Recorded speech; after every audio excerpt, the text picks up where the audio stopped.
And there we are. Welcome to the Food Show. It's Andrew Coppolino here. Very glad you could join us today. Kind of a somber day, I guess, with the 9/11 events going on. A time of memory, but we'll forge ahead here and we'll have a little fun with some food on the radio. And I'm very, very glad to have with me. We're going to get right to the heart of the matter because I'm very pleased to have with us two people that are well known to 570 listeners, and that is the morning crew, the news anchors.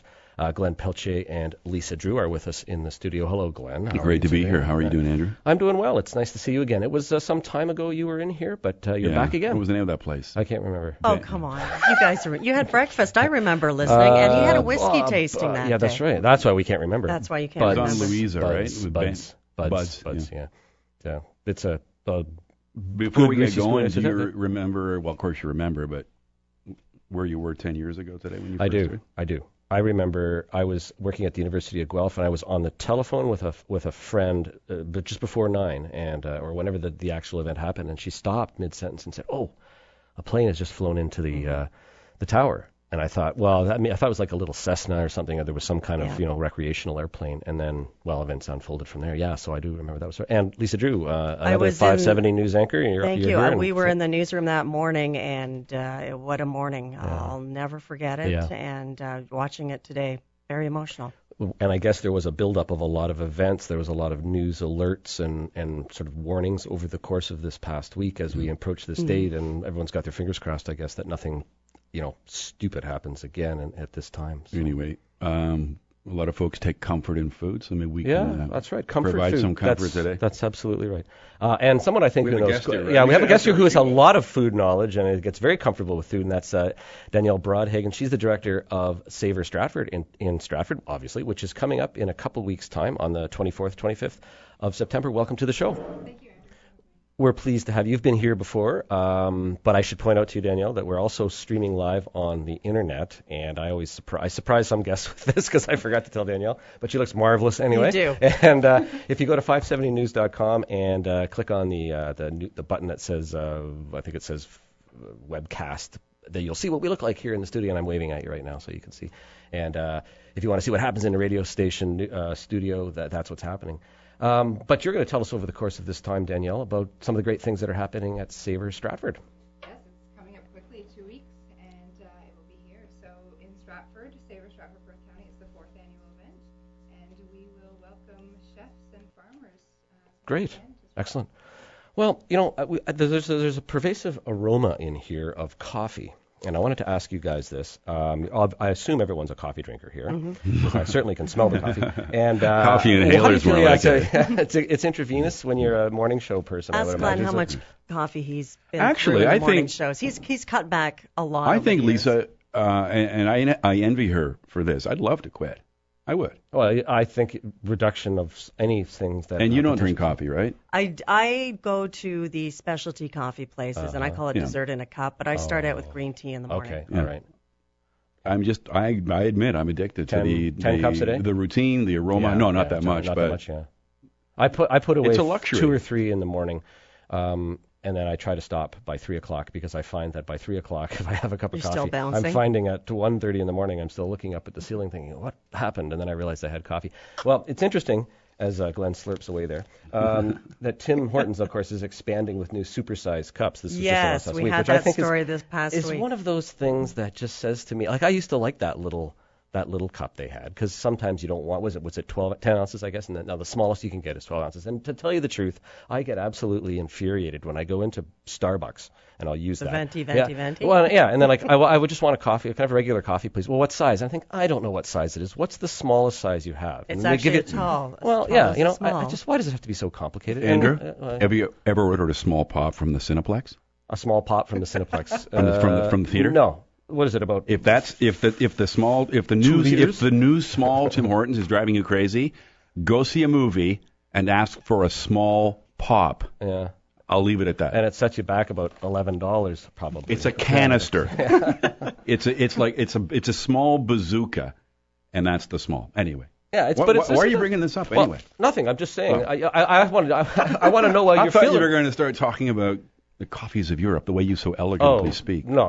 I don't speak eloquently. No, it's a good question. Lisa, why do you think they're doing this? I don't understand. Well, I guess they're just trying to upsize it. And Big East side, look at the... It's part of North American gluttony. Exactly. And that's what I dislike totally. And is the price is also going up, correct? I can't stand it.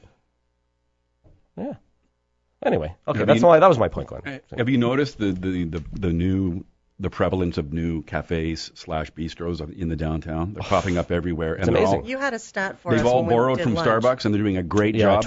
20 coffee shops in the business improvement area. That's that certain area blocked by Joseph Street. Within walking distance of our building. Can we mention names, or do you want to? You can mention names. Because you've reviewed them all, so we're not giving them any preferential treatment. But you would love, there's a place on Queen right across from the Walper. Yes, new.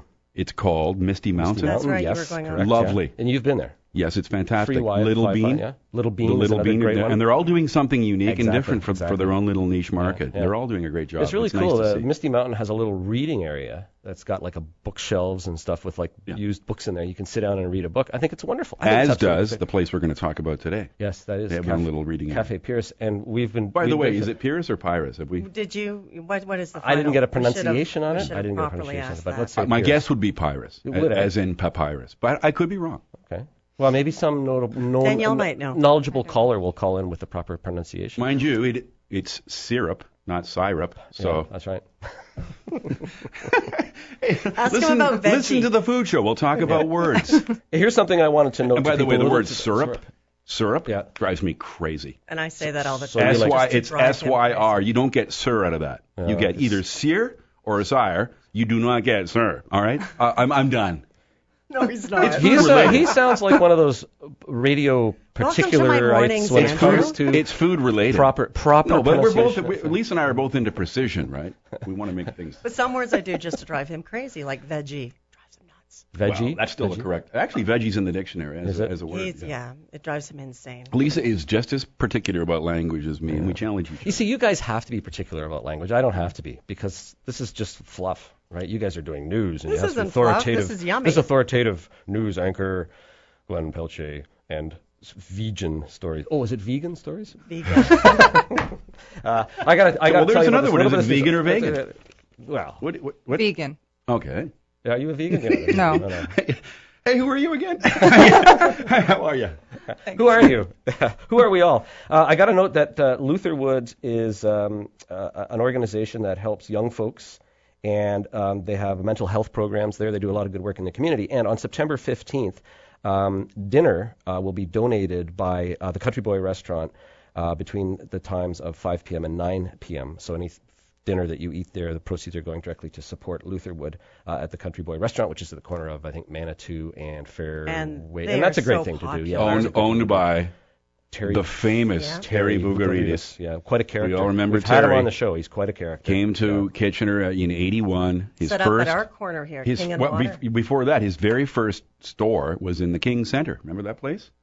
Where Manulife is now. Yeah. It took off, and then he went across the street, and the rest is history. Yeah, the rest is history. He's quite a dynamic. And he gives braggadocio-like character. He comes in all, he's a very... And he gives a lot back to the community. We're talking big numbers here. Like when you figure out, he's got a special set menu that's going to have between 15 and 16 different items on it, and the whole thing is going to be donated then to Lutherwood, and that's going to come up to somewhere between $3,000 and $4,000, which will go to the Children's Mental Health Program. So if you're looking for a dinner, September 15th is the date, and you can visit www. Do you have to say that anymore? No, I don't think so. You just go to lutherwood.ca, and you can find out more information.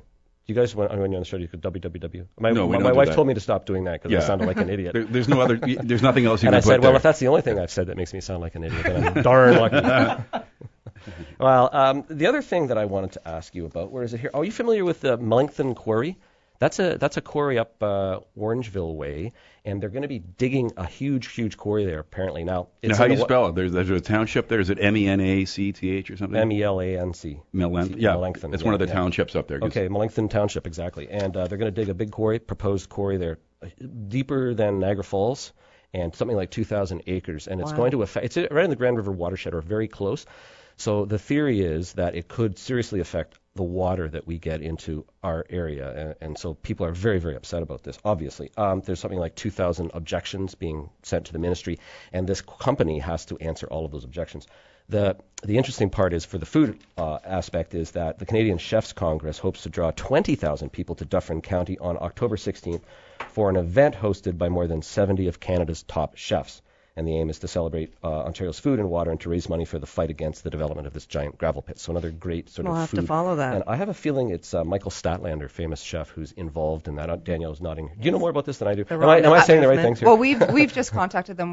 Stratford will be involved as well. We're sending a few chefs, and I'm hoping to volunteer. I think it's a great cause. So. Yeah, and I think it's apparently this is prime growing areas around there. Absolutely. There's like a lot of potatoes and stuff are grown there, and it's an important prime farmland, and I think it's going to be challenged quite a bit by this quarry. So if you're interested and you want to participate, and maybe there's a news story for you guys there too. Fair enough? No, I think you're right. Well, I'm speaking with Glenn Pelchier and Lisa Drew, the morning news team, the news anchors at 570 News here, and as well Danielle Broadhagen of Savour Stratford. Now, we have to take a short break. Craig, can we get the music rolling? And we're gonna take a little bit of a pause here. And when we come back, we're going to get a little bit more information about Savour Stratford, one of the premier food events in Ontario. And, it's going to be yummy. This is 570 News. This is The Food Show with Andrew Coppolino. To call Andrew, 519-570-2545. By cell, star 570. Or toll free, 1-800-570-5715.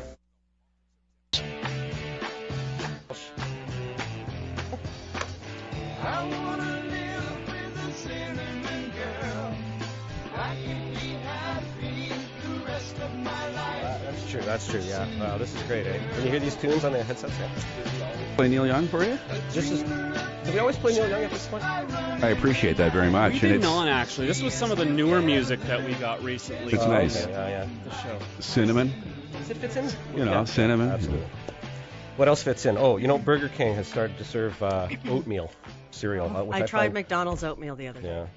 You know who makes a great oatmeal? Oh, wait a sec. I swear. Wait a sec. Don't interrupt now. Just what was the McDonald's no good or was it? You know what? It's very similar to what I bring into work and pour the hot water on myself. But they add the fresh apples on the top, which was a nice now, touch. Glenn. Tim Hortons. You like their oatmeal? Makes a fantastic oatmeal. Yeah, it's cheap and it's cheap and it's right into your eyes. I'm trying to use a fancy culinary word that you would use rather than say it's cheap and good. It's affordable and it's a homemade style. I'm trying to think of the word. It's substantial. Okay, yeah. And it's actually very, very good. All right. It lasts you all day. It's like old-fashioned oatmeal. With really? The berries. So it's all right. Okay, of all places, Tim Hortons. Exactly. That's what I say when I see fast food chains trying to jump on some kind of health food thing, and at the same time, then they're serving fries packed with sodium and fat and burgers that are sodium fat. Anyway, let's go on to some real food, because I think that's really important that we talk about real food, and that's why Danielle Broadhagen is here from Savour Stratford. She's the director of that organization, and your organization, Savour Stratford, is provincially renowned for real food. Tell us a little bit about what Savour Stratford is coming up on September 24th. Okay. So, Savour Stratford is a food festival. Last year we won Ontario's Best Culinary Experience at the Ontario Tourism Awards, so that was a real coup for us. And this year we'll be celebrating our 4th year, and we've expanded into Stratford's downtown core. Very exciting. Oh, so right in the area there where the Senate City Hall is. That's and right. the chip truck. There's yes. Ken's chip truck or something. Is that Ken's anymore? That's Ken's Fries. It's been there forever. People used to travel all over amazing, to get actually. Ken's Fries. One of the first, I think it was one of the first ones. Yes. So the basic layout or format, I guess, of the 2-day event, 24 and 25, how does that work? All right. Well, early in the morning, we start with the farmers market, and both Saturday and Sunday, it lines the Avon River, which is beautiful. The farmers come downtown, both the Slow Food Market and the Stratford Farmers Market. We have outdoor concerts in the park, which are free, and they're all local Stratford, Perth County artists. We also have a kids tent that goes all day, sponsored by Monforte Dairy, and that has everything from ice cream making to clowns to entertainment, chefs, demos. We also have tasting events all day Saturday, and I can go into a bit of detail later, but those are some of the ticket events. And then into Market Square, then, new programming includes a culinary stage with some of our celebrity chefs. Yeah, this is a mobile unit that comes from the Niagara region or something, and, Yes. and it's coming in, and it's going to be to do a really nice big show, isn't it? Tell us about that. It's amazing, actually. It's so it'll be coming, like you said, from Niagara. It's a pop-up kind of Food Network stage type thing on wheels. It comes with its own technical director, TVs, headsets, it all. Wow. It's great. High tech in the food industry, yeah. One of the things that's kind of neat about this is a chance for people to meet and talk to really knowledgeable food people, whether they're cooks and chefs or whether they're the farmers from these regions. And a lot of the food that is grown in Stratford and produced in Stratford, I'm thinking of pork products, I'm thinking of Anthony John, who's been on the show.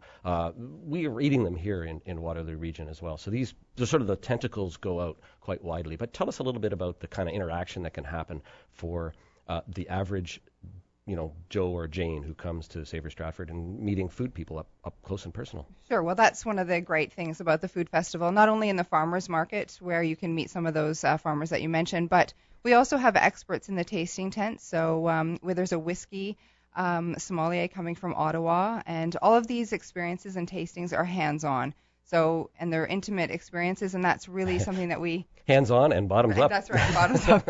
So... and you can learn about butchery in the learning center. So there's small groups of people, really intimate experiences with these experts, and you're able to ask questions and mill about. And they'll be walking around the festival as well. Same with the culinary stage. With Chef Chuck Hughes from the Food Network, he'll be doing a free demonstration on this culinary stage, and afterwards he's just there. Yeah, hanging out, and right. he's a big name. And I really like watching him on TV. I don't like the game show style of cooking shows. Iron Chef is a little bit different, but some of them are just too silly with this sort of game show approach. But Chuck Hughes, I like the way he sits down he's in his kitchen and he's preparing a meal. He's giving you a little bit of technique. He's showing you a little bit of, teaching you a little bit, and it just, he's doing it in a setting that's fun and carefree, but really, some really good techniques and, tips you can get from him. How do you think something like this has grown? Why do you think something like this has grown? To me, there's always been, farmers and chefs together, but the sort of the scale of this thing, the evolution of it is tremendous. What do you think accounts for that? A few things. I think because we have so many food people in Stratford, and they've really come to the table with their ideas. So, the first year there were just a few of us around the table with the idea of the food festival, and now people have come in saying, this would be a really great thing to showcase. And as local food is more on people's mind, the consumer wants to know where their food's coming from. It's just all snowballed, and we've all kind of taken advantage of it to showcase at Savour Stratford. There's a great food author and cook, Jennifer McClagan, is going to be there. She wrote a great book called, what was it called, that first one? There's Fat. Fat, yeah. Yes. I love that Bones. one. And Bones. And now it's something that's a little bit more bizarre, I guess, and exotic at best. Was it called Bits. Odd Bits? That's yes. right. Yeah. So it's how to cook a foot, how to cook tripe, how to cook all those kinds of things. Interesting. I can't wait. She's a great speaker. This is the second time I've heard you use it. You used it a couple of times, Danielle, and you used it once or twice. Montforte Dairy? Yes. Where is that? I've never heard of it. Oh, well, that's Ruth Clausen. She's a chef school grad from Stratford. She's a cheesemaker and has the most amazing cheeses in Stratford. Sheep's cow now, goat's cheese. Really, really great. Water Buffalo? Is she Water working Buffalo with Buffalo? now? Yeah, That's right. Yeah. Yes. This is a small organization that has grown into a major producer of some of the finest artisanal cheeses, and she really is very, very dedicated to the earth and working with her producers to get the milk that she needs, and techniques and skills and talent that is really just one of the remarkable grassroots moving up to enter into the mainstream. And a lot of restaurants throughout the province use her stuff. You can get at local shops like Vincenzo's here. So she's really becoming, and she had to sort of build herself and fundraise this by her own, sweat of her own brow. It wasn't like just sort of dropped in her lap kind of thing. She worked very hard. Absolutely, she worked very hard. She had a building outside of Stratford, and the lease was up, so she had to raise the money to move, and it was a lot of money she needed.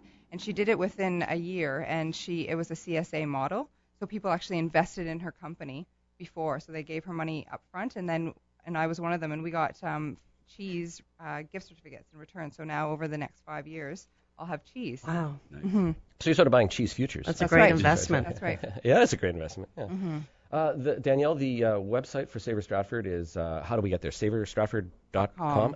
And it's wonderful. The website is amazing. There's a lot of information on there. Is there anything else you want to tell us about to look forward to, or how to get in touch with, or anything that gives us a... Yeah, I would say check out the website. There's so much going on, and most, you could show up on the day and just wander through the site and, take your pick. There's awesome barbecues. Boss Hogs doing a ribs dinner on Saturday afternoon. And there's barbecues in the park, but if you'd like to go to some of the ticketed events or to some of the workshops, I would suggest looking at the website and booking ahead of time. Yeah, it does sell out. It's going to be busy, that's right. And there's really a lot of activity. Too. Yeah, kid-friendly. Kid-friendly. It's totally family-friendly. There's just so much going on. So thanks for joining us. I hope you stick around. Are you going to stick around for the rest of this time? That's great. Danielle Broadhagen of Savor Stratford. Go to SavorStratford.com. And Savor, Perth County. It's outside of Waterloo Region, but I like to think of that Stratford area being in our own backyard, and there's just some remarkable chefs and some remarkable culinary and agricultural talent, I guess, that's part of the whole network of what makes a great food culture. And thank you very much for joining us. Thank you. Well, what do you think? Have you been to Savor Stratford? No, I am ready to go, and that's just a few weekends away, so... And you can take kids. Nothing wrong with that. Yeah. I think I have something to do with it. She hasn't divulged yet what I'm supposed to be doing there, but she's being fairly coy, Danielle, is about what my involvement is going to be. Yeah. It involves something. I don't know. As 570 News food show guy, I'm pleased to be there and involved. And I should actually point out too, shouldn't we, Danielle, that there's at least two chefs that I know of from Waterloo region, one from this city and one from Waterloo, Daryl House, who works at Peter Martin's 41, and Nick Benninger from Uptown 21. They're both participating in Savor Stratford as well. So there's a nice kind of reciprocity and a nice kind of sharing of food wealth, I guess, in this region. And we'll be doing a Best Chef Challenge, which is similar to what Nick and Nat's we're doing as well, so an extension of that. So we work actually with a few of the restaurants here and producers in this area. Yeah, it's great. I just love the way that thing is all connecting, because it really is. This is a time to think local, but it's a time to sort of share and connect with people to make everybody healthy and happy and fill up their tummies. Well, it's time already for another break. When we return, they usually report the news, but right now they're going to be making news. The 570 News anchors in the morning, Lisa Drew and Glenn Pelche, will weigh in on their vegan lunch. The Chevy Vega, baby. You're listening to 570 News. Tomorrow on The Jeff Allen Show. Remembering 9/11. We'll talk to the people who were there that day. We'll speak to a professor from Rutgers University about conspiracy thinking. A local guy for Truth About 9/11 will be with us as well, right here on The Jeff Allen Show. The Jeff Allen Show, this morning starting at 9 on All News Radio. 570 News. Also broadcasting live on Rogers TV Cable 20.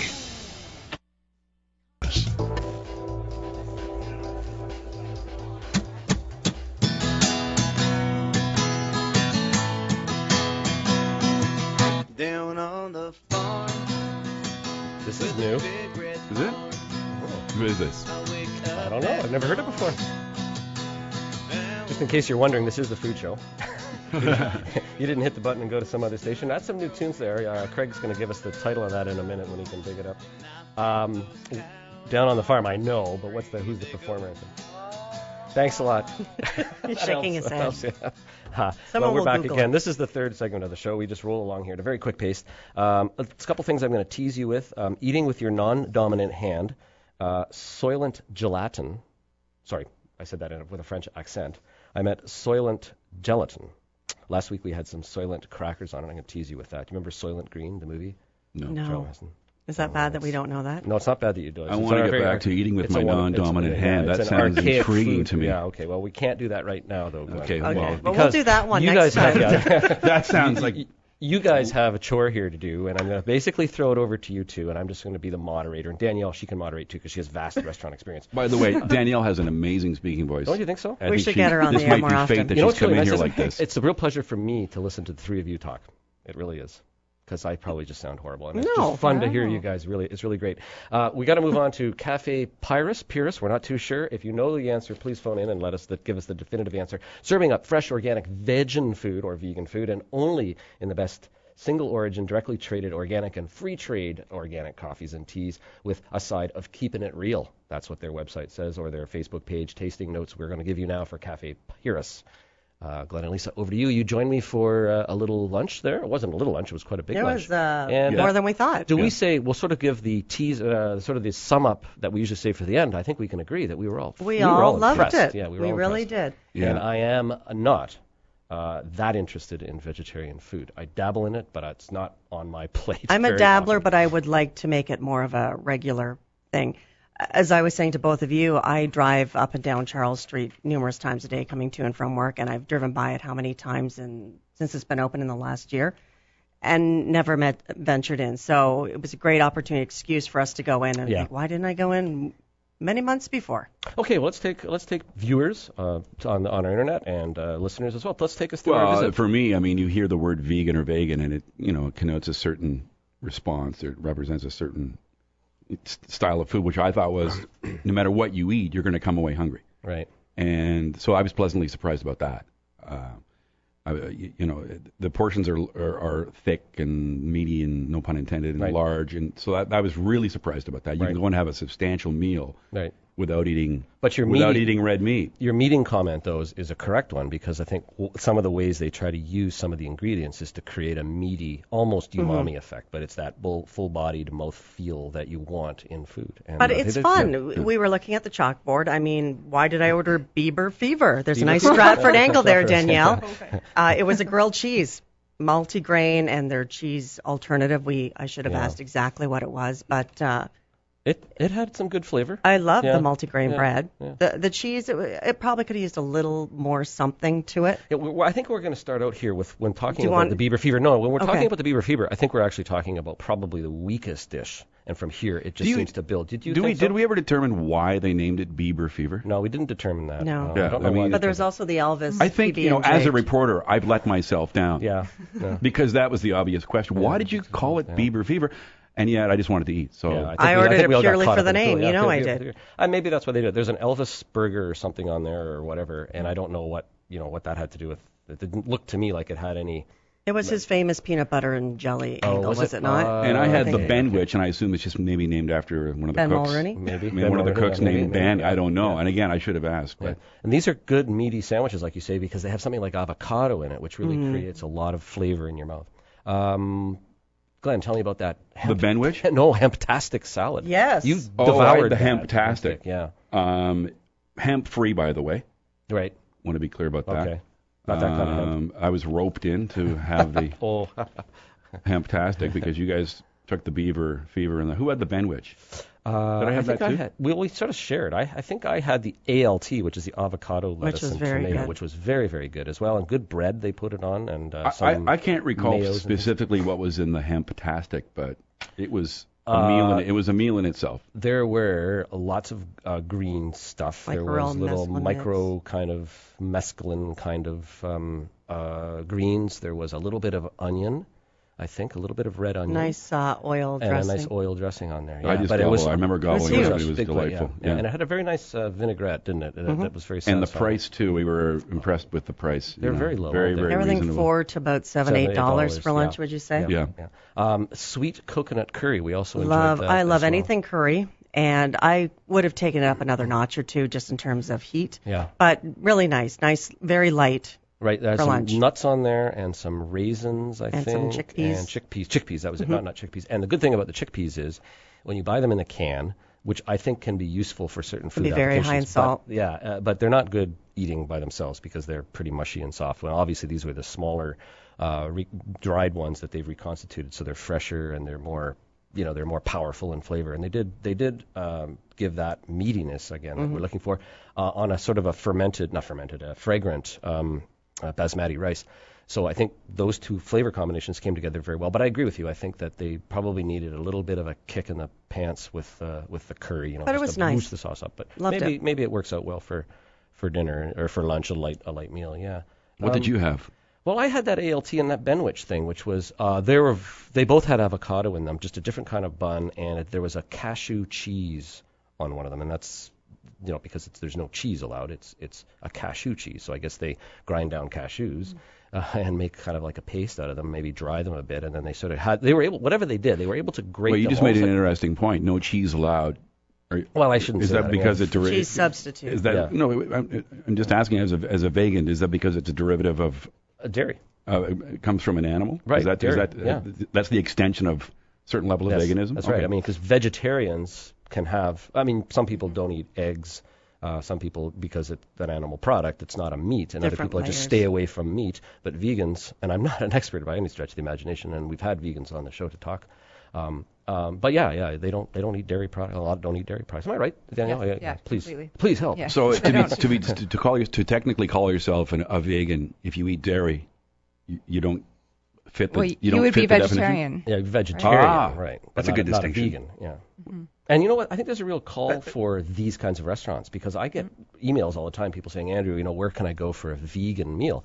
And you can name about 2 or 3 places, and that's it out of 400,000 people in the region. They might have one dish on the menu. That's right, and it's usually when you go to any kind of restaurant, they won't go as far as vegan very often. They will pasta. Have a vegetarian meal, but it's it's spaghetti with vegetables, right? And so this is interesting. So just for my own education, distinguish now between vegan and vegetarian. Is the vegan is a little more hardcore, and anything that derives or came from an animal? Even without egg. Even without egg. Interesting. That's right, yeah. And then you can get to the raw foodists who they go another scale up, where they don't even cook their food anything more than 170. We have a raw food seminar at St. Stratford, actually, yeah. in the Learning Center this year. We have with a nutritionist. See, these crafty director type PR people, they know how to slip. No, that's good to know. But she's absolutely right. I mean, this is a trend, I guess, and people are looking for, they bring in food dehydrators to take the moisture. All cooking is taking the moisture out of food, right? So when you take the moisture out of food, you can do it in a number of ways. You can dry it, or you can cook it on something hot, and it draws the most moisture out of it, or you can salt it. And intensifying the flavor in some way. That's what cooking is. So for raw foodists, they dehydrate food. They cook it only to certain temperatures so as not to destroy the enzymes that are the most beneficial nutrients and things in your food. And again, I'm just sort of peripherally knowledgeable about this. And you can use also different citrus or to cook the food, like a ceviche or something like that. That's not heat to actually cook it. Salt does the same thing. Absolutely. Salt and cured salmon, or smoking does the same thing as well. There you go, Glenn. All kinds of opportunities to expand your eating. So I'm just curious, Danielle, are you a vegetarian or vegan, or do you kind of mix it all up? No, I'm actually really like meat, and my family's actually exploring with the odd bits at the moment. So we're cooking things like beef tongue at home, and I get really excited about that. So although we do, my daughter, who's only 11 months, she's vegetarian. So we were, working with tofu and things. I mean, that's exciting, but it's not easy to cook that way. No. So a vegan restaurant's exciting. Cafe Purist. Back to Cafe Purist now, Glenn. What is a purist? We had a little discussion about this, and we ended up Googling it over lunch, and it's a type of pear. It's a type of pear. A type of pear, and you'll see the picture of the pear. Yeah, that's one on of the front window. Logos or motto. Or it's almost like the genus for the word pear. Is it? It's a derivative or something like that. But yeah, I thought it had something to do with Greek mythology or something more. Yeah. A Greek god. Some kind. Greek minor god. Because you walk into this place, and you could see. There's a certain vibe, let's put it this way, to a restaurant like that, right? Yes. I mean, even to use the word vibe. It's a pretty low-key vibe. I'm not going to go into Arby's and describe the vibe. You know what I'm saying? How would you there's describe a vibe to this kind of this kind of a place, and others like it. How would you describe it? It's like a bright rec room, laid back. Not reconstituted. There's organic. Reused furniture. There's a hipster vibe to it, right? Yeah, it's low-key. It's and laid it kind of goes with veganism. I would assume that the highest proportion of vegans are vegans there's a certain socioeconomic status or educational background, without generalizing too much, right? Yeah. So it has a sort of a hipster vibe. Yeah, and you have to be educated to be able to do it. That's the thing. So yeah, I agree with you on that, Pac. And it is a low-key thing. It's relaxed. They have great coffees and stuff. I mean, there were more laptops there than avocados, right? I had the chai shake. Oh, yeah. Which was, I'm going to guess maybe it was soy-based. Yeah. Very, almost like a light-tasting banana milkshake with the chai seasonings. It was fantastic. Yeah. Yeah. I was impressed by the range of foods that they had too. Like you could have a chili, which I guess would be all beans, and then there was this curry, a number of sandwiches, quick service. The counter service is very efficient. Just give your order. They give you a little knitted. He already had it written down even before we were still. Yeah, we were. He was on us. Rambling, sort of figuring out what we were doing, and he was taking note of what we had. Yeah, it was to great. He's a very interesting guy, by the way. You know him, huh? Yeah, he's a writer as well, and an actor and an artist. He's a very interesting guy, which I find a lot of those kinds of places, like Little Bean's another example, and Misty Mountain, they're interesting people behind the counter, and they make it sort of a total experience. Yeah, I think it was. Did you get to know them? It was really enlightening for me to go there and get a little bit of a better. Why didn't idea we of do it this months earlier? Exactly. That's what I was saying. I'll go for lunch there next week. Yeah. And it's almost like, I don't know if you feel like this, if you've eaten too much meat, like especially over the summer with the barbecue happening, it's almost like you feel like cleansing yourself. And I don't know how many times I've said, boy, I'm craving something green because all I've had is meat and potatoes. It's almost like if you go to a place like Cafe Pyrus, it's sort of like cleansing your system a little bit. Yeah, I like agree. You come away knowing that you've we done were full, but we weren't stuffed or overdone. I eat out 3 times a week, let's say, for various things that I work on, write about as a freelance food guy. And during the days when I'm at home, I say to myself very consciously, I'm just going to I do vegan sort of or vegetarian until 6 o'clock. Like I'll just have a big salad and a sandwich that's avocado, tomato, a little bit of mayo. Very conscious just sort of not that avocados are very, very good for you, but they're caloric. I'm not worried so much about calories, just the amount of red meat that I tend to eat otherwise. So I try to scale back on that a little bit during the day. And I think a good way to do that maybe is to visit a place like Cafe Pyrus. And I should tell you a little bit more about it. It's at 16 Charles Street. That's across from the Grand River bus terminal. Mm-hmm. It's open daily. There's a telephone number, 519-954. 7705-954-7705, and you can go to Facebook and get some information on their Facebook page, and you can actually have a picture of the menu, so you can click on that and you can open up a picture of what their menu looks like and get an idea nice of the kinds of presentation too. We I didn't think talk so, about that. Beautifully laid out. Mm-hmm. They take some time. It looks like it's a small kitchen, but they do a lot with the size of the kitchen that they've got. So, assessing food, atmosphere, service, and prices, dining out, restaurant reviews, and tasting notes on the food show are based on anonymous and unannounced visits to the restaurants, and the restaurants do not pay for any portion of the reviewers or the reviewers plural meals. Thanks very much for doing this. Your insights Thanks for a lovely lunch. And it was a fun lunch. That's right. Well, we have a little bit more fun left on the food show, but it's time for a break right now. And, of course, we'll be just chatting generally with Danielle Broadhagen, Glenn Peltier, and Lisa Drew, 570 News anchors. When we return, this is The Food Show.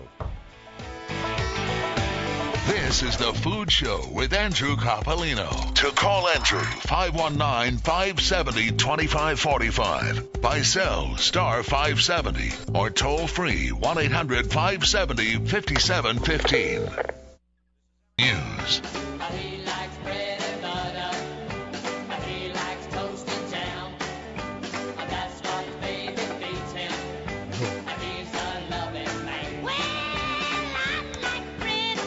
You know this song? Oh, I don't. Is this called, what is this, mashed potatoes? Bread and Butter. No. What's it called? Yeah, it's called Bread and Butter. Is it? Craig, who's the artist? Yes, I'm serious. Would I steer you no, wrong? It's by the mashed potatoes, is that? Yeah, that's right. Yeah.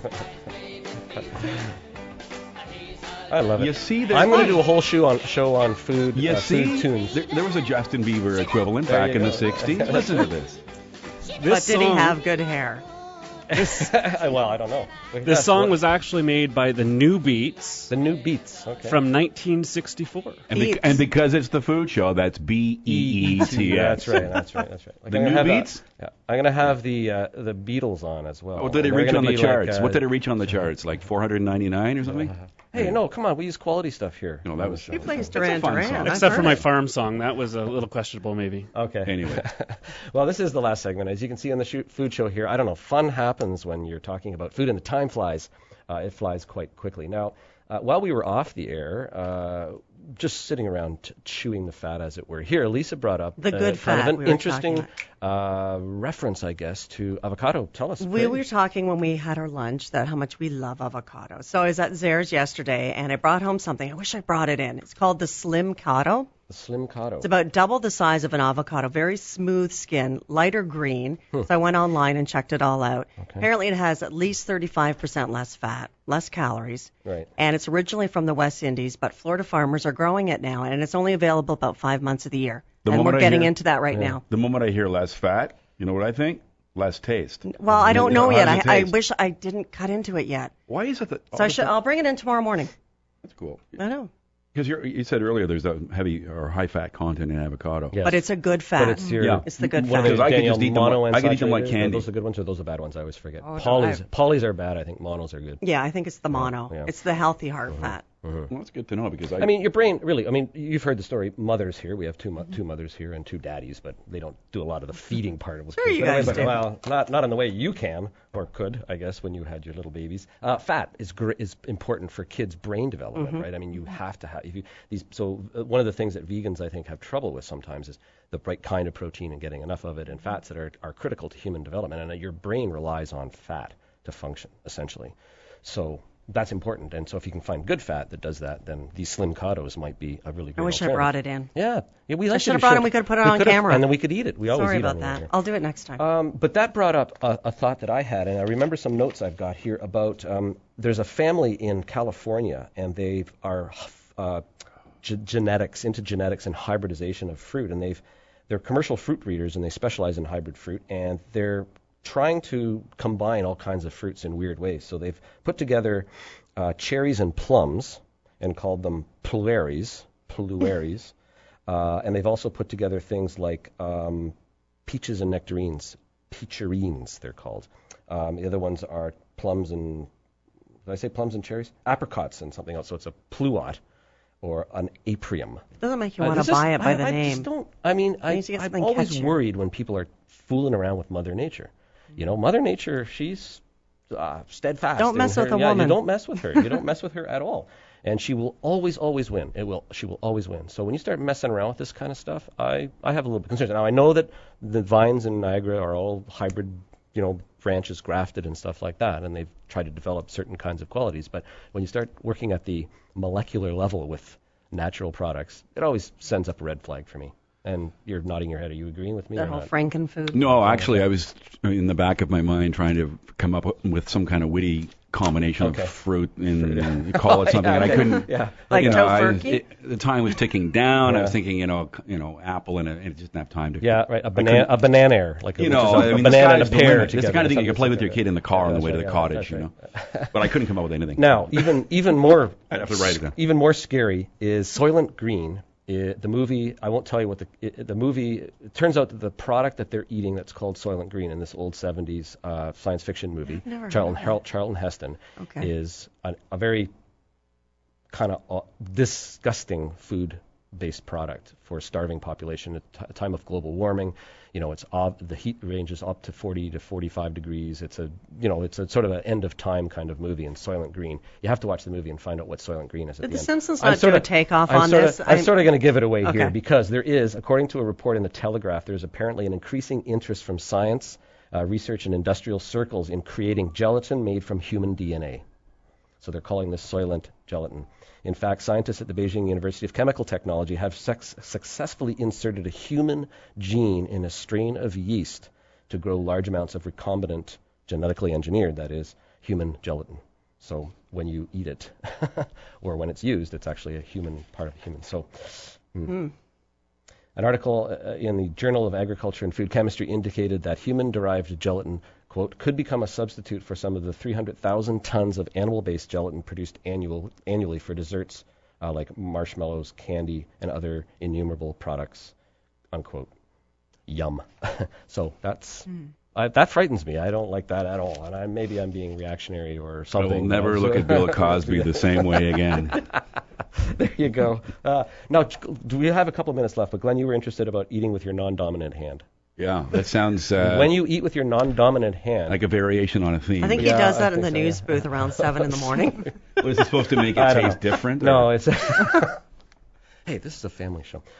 No, it's like the bigger utensil. You're supposed to use a bigger utensil, and it'll help you. Why are you looking at me? He's playing coy now, isn't he? Okay, well, no, seriously, what do you mean by that? Nothing. No, I didn't mean anything. eating with a non-dominant hand. Well, non-dominant hand is supposed to help you reduce the amount of So more like food the you slow eat. Right, eat exactly, movement. yeah. Right, or bigger utensils. Appreciate if you use a really your big food. spoon. First they thought if you used a smaller spoon, it would help you eat less because you can get less on it. But people tended to eat more. Gave them a big spoon or a big fork.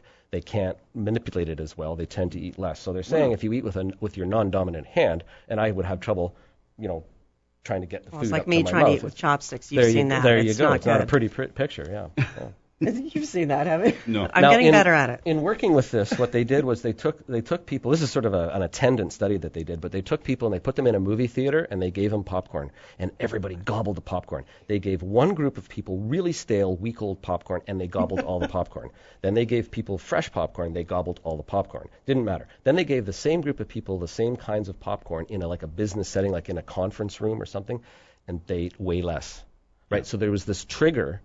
Like a happy I'm entertainment. I'm supposed to be eating popcorn. You're in the dark. You're in the dark. There's a movie. No one's going to see your fingers happy, full of greasy butt. Yeah. that makes Well, you know sense. what? That's the way we have to end because that's You know all what the a great time we have. You know Thank what? you. What We a always great have show! fun. What a great show you have. You really do. It's so much fun to do. Oh, I'm sorry to say that it's the end. And I'm glad that you're here. Danielle Broadhagen You know from what? SaberStaffing.com. I am so Thanks glad for we had joining this me. time together. I'm so glad Just we to had have this a together. laugh Wiggle your ear now. and Yeah. play on words. Glenn Pelchier Jeez, we and just Lisa get started. Drew, Thank the you. crazy news anchors from 570 News in the morning.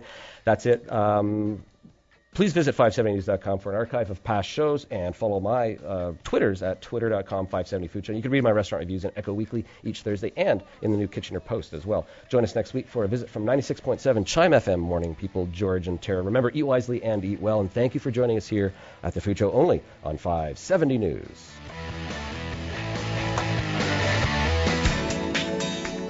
You probably don't give your tile and grout much thought until time.